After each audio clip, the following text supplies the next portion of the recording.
All right, this time last year, the average price for a litre of regular unleaded in Sydney was $1.37 a litre. Today, it's $2.11 a litre, with even higher prices tipped to come, which means families are paying an extra $50 at the pump today compared to 12 months ago. But it's not just petrol coming up, I don't need to tell you that, everything's going up. The cost of essential groceries like bread, meat, fruit, vegetables, they're all climbing as inflation starts to bite. And if it isn't getting hard enough with the cost of everything going up, there's another little sleight of hand used by the manufacturers. Things are getting smaller. It's called shrinkflation. I'm going to get into that detail in a moment. Warren Hogan is an independent economist and author of a new report for the Centre of Independent Studies, The Return of Inflation, What It Means for Australia. I think this is a really important conversation. Warren Hogan joins me now from Sydney. How big, Warren, is our inflation problem and what do we need to do about it?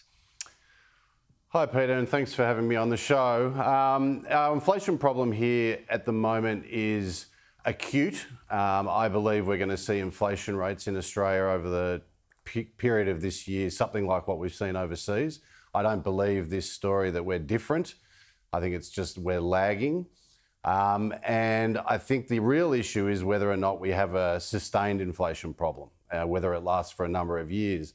So the inflation shock we're seeing right now, whether it's petrol, whether it's food and grocery, whether it's the goods that we buy, is largely a result of what happened in the pandemic. Essentially, the demand for goods went up tremendously and the global manufacturing sector couldn't cope. So the prices went up.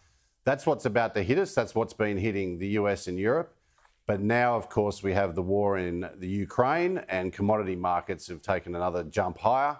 And now we're seeing food prices start to rise as well. So the real issue is just whether or not we can't do much about the inflation we're seeing here right now, but it's all about whether or not it gets entrenched in the economy. And of course, the problem then is rates will have to go up.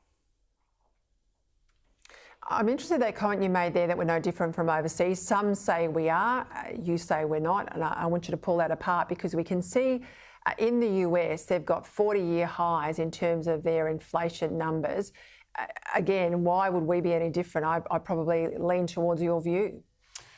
Yeah, well, so far the main difference is timing, I believe. You can start to see some evidence emerging in our imported goods prices. So last year, we only received this data a few weeks ago, last year imported goods for inputs into production, which are just under half the goods that come into the country, rose by 28%.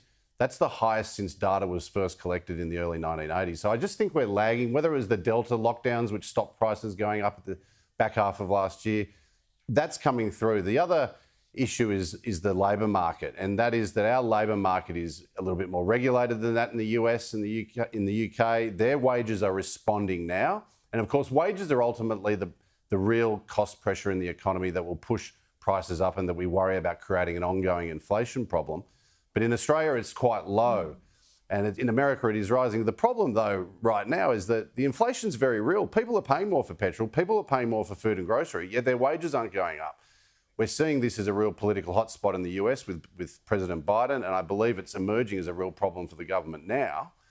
But at the moment, you know, the inflation numbers are low compared to overseas, but we only get inflation every 3 months. So we're not going to know what the January, February numbers are until the end of April. So we're waiting on that data, but I suspect we're going to see some pretty big numbers over the first half of this year. And of course, everyday Australians are living and breathing it right now. Yeah, I don't think the political parties need that data to hit for them to know it's a problem. Pollsters I talk to say it's coming up unprompted all the time, particularly those on fixed incomes. And if we look where families live around the country, they're in key marginal seats. So I predict it'll be a focus of the next few months with the election. Talk to me about this push to cut the fuel excise, because I can't see the government's going to cut it. They might freeze it, put it on hold, but will that make much difference to you know, what motorists are paying? I mean, how much of this is supply issues? How much of this is Ukraine? Yeah, look, a lot of it's the global oil price, of course, but that's already started to come off in the last few days since the middle of last week, and that should start to flow through. And the reality is the level of price movement we've seen in the last month it overwhelms any cut to the excise. So I think shifting the excise is a waste of time. It costs the government a lot of money. They'd be better off targeting the people who are most affected and have the least financial flexibility with some sort of payment, whether it's to pensioners, those on job seeker and low and middle income earners. So the excise is not the right way to go. Warren, let me jump in there. The problem with these one-off payments is they're never one-off. And once we're still paying climate tax, carbon tax compensation, because even though the carbon tax is now gone 8 years ago, no one in the Senate would allow the government to take away that compensation payment. So once you pay people for an increase in petrol prices, good luck getting it off them. Yeah, well, I mean, they could structure it in a way, but this is the thing, is the oil price could pass. I mean, we've got a very significant shock that's happened. We're already seeing it fall quite a bit. I think that it's really a case of ensuring that those most vulnerable are looked after, and whether you do sort of a one-off payment or you look to do some other sort of announcement in the budget, but the excise isn't the way to go. You're right. Thank you, Warren. That's a great analysis for us there.